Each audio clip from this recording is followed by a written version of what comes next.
पन्नगे च सुरेन्द्रे च कौशिके पाद संस्पृशि निर्विशेष मनस्काय श्री वीरस्वामिने नमः। आर्हत वाङ्मय में कहा गया है,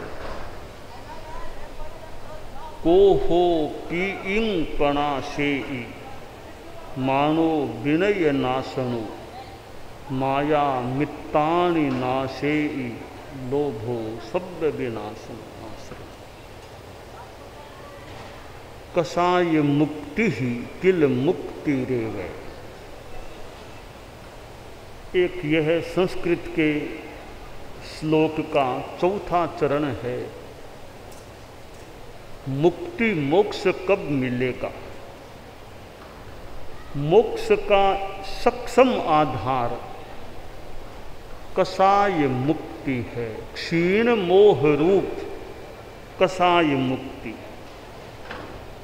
नासाम्बरत्वे न शीताम्बरत्वे न तर्कवादे न च तत्ववादे न पक्ष सेवाश्रयणेन मुक्ति ही कसाय मुक्ति ही किल मुक्ति रेव आश्रय। दिगंबर बन जाने मात्र से मोक्ष नहीं मिल जाएगा।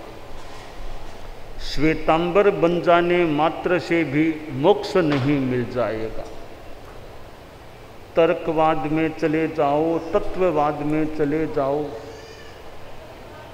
अपने अपने पक्ष का आग्रह भले कर लो या सिद्ध करने का प्रयास कर लो, ये मुक्ति के सक्षम आधार नहीं है। सक्षम आधार एक है और संभवतः निर्विकल्प आधार एक है। कसाय मुक्ति ही किल मुक्ति रेवे। कसायों से मुक्त हो जाना, बस यह मुक्ति है। जब आदमी कोह, मान, माया, लोभ इन चारों कसायों से क्षीण मोह बीत राग के रूप में मुक्त हो जाता है, फिर उसी जीवन के बाद मोक्ष होना मानो सुनिश्चित हो जाता है। आदमी के जीवन में गुस्सा भी आ सकता है।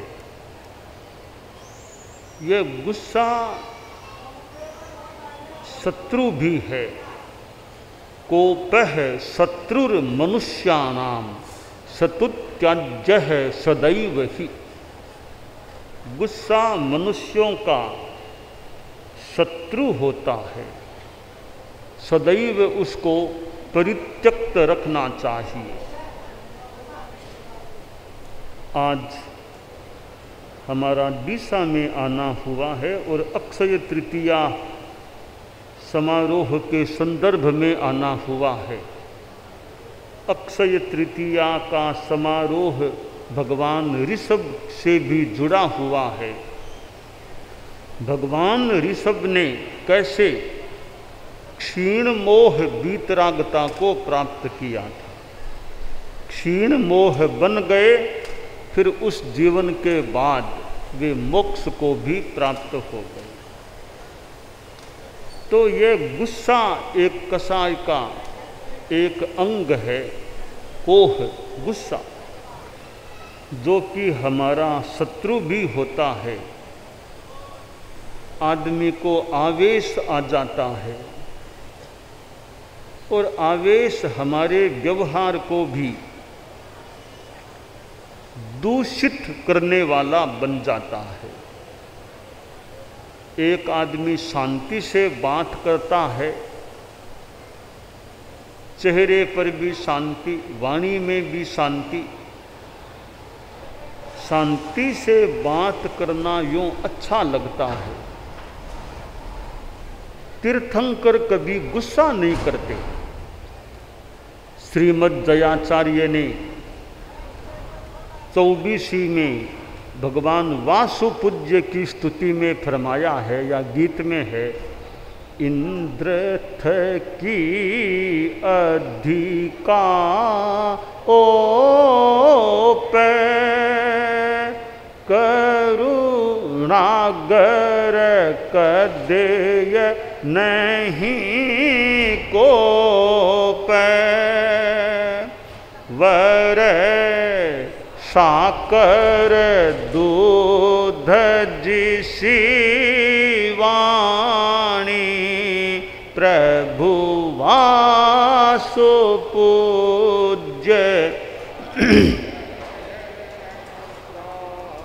वर साकर दूध जिसी वाणी प्रभु वासुपूज्य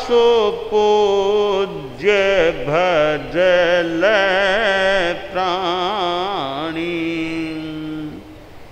कि तीर्थंकर वासुपूज्य के लिए कहा गया, जो मानो सभी तीर्थंकरों के लिए बात है कि इंद्र से भी ज़्यादा वे ओपते हैं।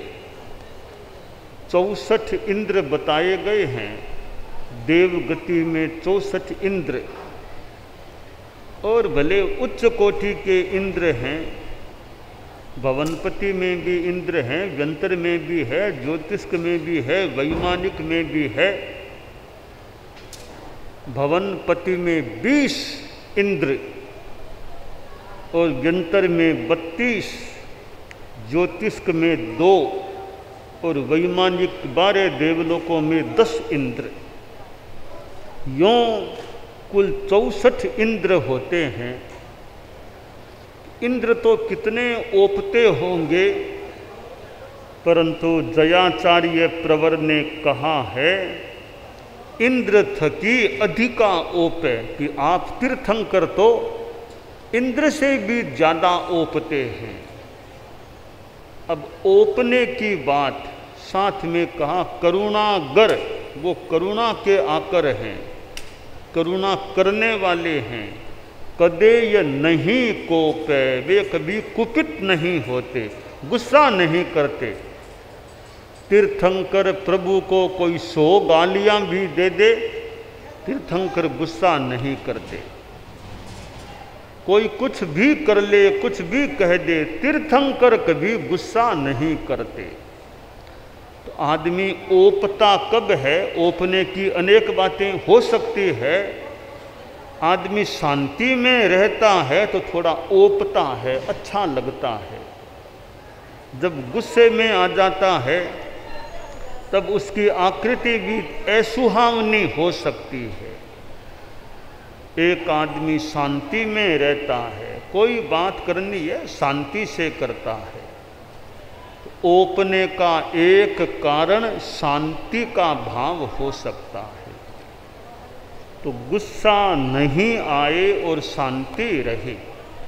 आप लोग गृहस्थ हैं, साधुओं की बात छोड़ दें। साधुओं को तो बहुत ही ध्यान होना चाहिए, रखना चाहिए कि महप पसाया इषिणो हवंती नहु मुनि कोव परा हवंती। आश्रय कि साधु तो महान प्रसाद वाले, महान प्रसन्नता वाले हों। साधु को गुस्से में तत्पर नहीं होना चाहिए। साधु संत पुरुष हैं। आप लोग जो गृहस्थ हैं, गृहस्थों में भी ज़्यादा गुस्सा होता है, वो नुकसानदेह हो सकता है। परिवार में आप रहते हैं, ज़्यादा गुस्सा करेंगे, ज़्यादा आवेश करेंगे तो परिवार में अशांति हो सकती है। परिवार में गुस्सा करने वाला भले मुखिया आदमी है, उसके प्रति भी थोड़ी असम्मान की स्थिति बन सकती है। परिवार में कलह भी हो सकता है। पारिवारिक दृष्टि से भी ज़्यादा ये आवेश गुस्सा करना अच्छा नहीं। व्यापारिक दृष्टि से देखें, आप उद्योग धंधा दुकान बिजनेस करते हैं, वहाँ ग्राहकों के साथ ज़्यादा गुस्सा करेंगे फिर ग्राहक आना भी कम कर सकते हैं। ज़्यादा गुस्सा करने से ग्राहक भी आना छोड़ सकते हैं, आपका व्यापारिक नुकसान हो सकता है। सामाजिक नुकसान, समाज में ज़्यादा आवेश गुस्सा करेंगे तो समाज के लोग सोचेंगे भाई इनको तो मुखिया नहीं बनाना, बहुत गुस्से लें, बहुत अहंकार है, तो सामाजिक दृष्टि से भी अहितकर हो सकता है।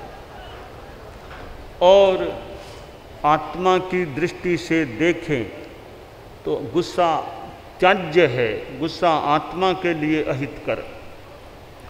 अनेक संदर्भों में गुस्सा अहितकर साबित हो सकता है। इस गुस्से को हम शांत रखने का प्रयास करें। एक प्रकार का सांप है, नाग है, नाग फुफकारता है तो गुस्सेल आदमी भी सांप जैसा किसी अंश में बन सकता है। गुरुदेव तुलसी ने तो यहाँ तक कहा है, यानी गुस्से को भी उन्होंने एक प्रकार का नशा फरमाया है और सांप की बात भी बताई है साथ में। छोड़ो क्यों को नी क्रोध रो नशो, छोड़ो क्यों को नी क्रोध थारी आँखा में लोहीरो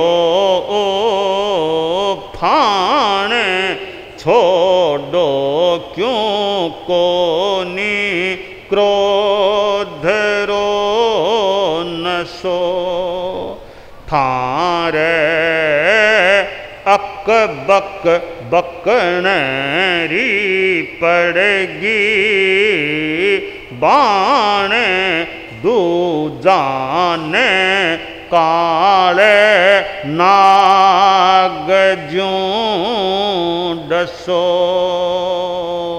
तो ये गुस्से की स्थिति चित्रित की गई है कि काले नाग की तरह आदमी डसने लगता है। तो ये आक्रोश गुस्सा है। गुस्सा करना मान लो थोड़ी बड़ी बात हो तो हो जाए, सक्षमता होने पर भी क्षमा करना बहुत बड़ी बात है। मैं मान लो 2 बात कह सकता हूँ, 2 की 4 कह सकता हूँ, वहाँ मैं शांति रखूँ, यह मेरी बड़प्पन की चीज़ होगी कि सक्षमता होने पर भी गुस्सा नहीं करना। मार सके मारे नहीं ताको नाम मर्द, मारने की क्षमता होने पर भी नहीं मारना, यह पौरुष होता है। क्षमा वीरस्य भूषणम, क्षमा करना वीर आदमी का भूषण, अलंकरण, आभूषण होता है। तो हमारा लक्ष्य और चिंतन रहे कि जीवन में ज़्यादा शांति रहे, जहाँ तक हो सके तेज गुस्सा करने से हम बचे। दूसरा, गालियाँ भी दे दे, कोई बात नहीं, दे दी तो दे दी, गाली सुनिया न हुए गुमड़ा, गालियाँ सुनने से हमारे गुमड़े नहीं होते हैं, तो फिर क्यों गुस्सा करें। यूँ ये क्षमा, क्षमा धर्म, क्षमा धर्म, जैन शासन में संवत्सरी महापर्व आता है। दिगंबरों में वह 10 लक्षण पर्व, हमारे यहाँ पर्यूषण पर्व संवत्सरी का क्रम चलता है।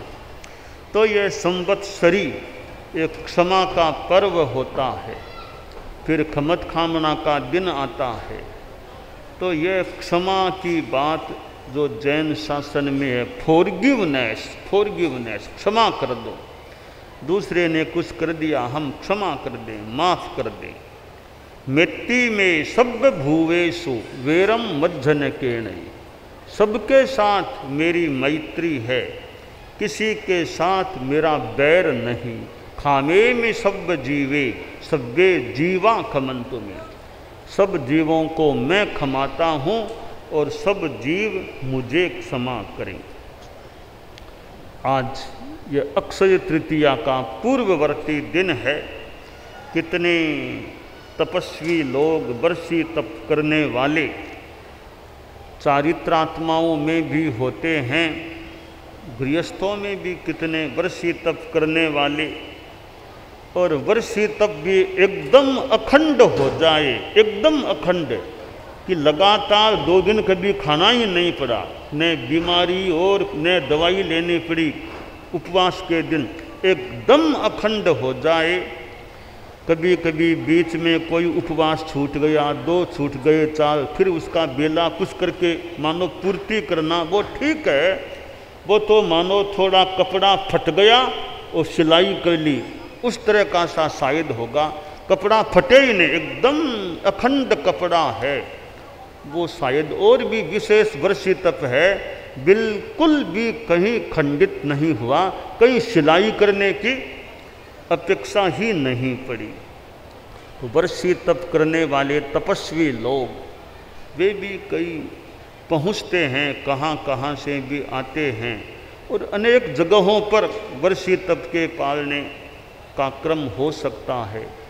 तो ये वर्षी तप करना भी एक तपस्या है, साधना है, और यूँ अच्छी साधना है, अच्छा क्रम है। एक दिन खाना, एक दिन नहीं खाना। अब वर्षी तप करने वाले सोचें बीच में अठाई कर लें, अठाई करने की भावना तो बढ़िया है, पर यह सोचते हैं अठाई करके 8 दिन फिर रोज़ खाना खाएंगे, तो वर्षी तप में अठाई न करना ही संभवतः बढ़िया है। कि वर्षी तप तोड़ना बीच में खंडित हो जाए, कि बीच में अठाई कर लें, पखवाड़ा कर लें, फिर लगातार कई दिन खाना पड़े, वो संभावना है। तो मेरे ख्याल से बीच में अठाई न करना ठीक, बीच में पखवाड़ा न करना ठीक, कि वर्षी तप अखंड निरापद रूप में चलता रहे। तो यह वर्षी तप की साधना की संपन्नता से जुड़ा हुआ अक्षय तृतीया का कार्यक्रम है। और आज तो पालना करने वालों के तपस्या का दिन, पता नहीं कोई तेले में, कोई बेले में, कोई उपवास में, जैसे भी होंगे, आज उनका तपस्या का दिन है। मानो अंतिम दिन एक तरह से तपस्या का तो आज है, कल तो फिर पालने का दिन है। तो उनका ये अंतिम दिन तपस्या का, वर्षी तप के क्रम का जो आता है, अच्छी तरह वर्षी तप संपन्न हो जाए, एक जीवन की उपलब्धि हो जाती है। और वर्षी तप के साथ जप, स्वाध्याय आदि का और का क्रम चलता है, और भी साधना चलती है, तो वर्षी तप कितना विभूषित हो जाता है। मानो वर्षी तप को कितने आभूषण पहना दिए गए हैं, वर्षी तप के साथ और नियम पाले जाते हैं। तो वर्षी तप को श्रृंगारित करने का कार्य हो जाता है। अनेक वर्षों से यह वर्षी तप के पालने का उपक्रम, कार्यक्रम चलता है। तो इस बार का यह उपक्रम डीसा के लिए निर्धारित किया गया है, और उस उपक्रम के संदर्भ में, अक्षय तृतीया के संदर्भ में आज हमने डीसा में प्रवेश भी कर दिया है। परम पूज्य आचार्य श्री महाप्रज्ञ जी डीसा में पधारे थे। लगभग 23 वर्ष का समय हो गया। उनके बाद मैं गुजरात में तो बीच में आ गया था, पर डीसा में बाव में भी आ गया था, पर डीसा में आना बीच में नहीं हुआ था। इस बार पुनः डीसा में आना हुआ है, और डीसा में आगमन के साथ यह अक्षय तृतीया का कार्यक्रम, समारोह का उपक्रम भी जुड़ा हुआ है। तो डीसा के लिए भी यूँ एक कार्यक्रम, इतना बड़ा एक अच्छा कार्यक्रम उपलब्ध होना, और हमारा इतने साधु साध्वियों का यहाँ डीसा में समागमन होना, तो 23 वर्ष लगभग के अंतराल के बाद, परम पूज्य आचार्य श्री महाप्रज्ञ जी के बाद आज पुनः डीसा में आने का ये कार्यक्रम बना है और दिशा में ये लगभग यानी 4 दिनों का ये प्रवास का निर्धारण भी है। तो कार्यक्रम और दिशा के लोगों में, जैन समाज में, सब में, जैनेतर समाज में, सब में खूब दिशा में धार्मिक भावना पुष्ट होती रहे। मंगल कामना।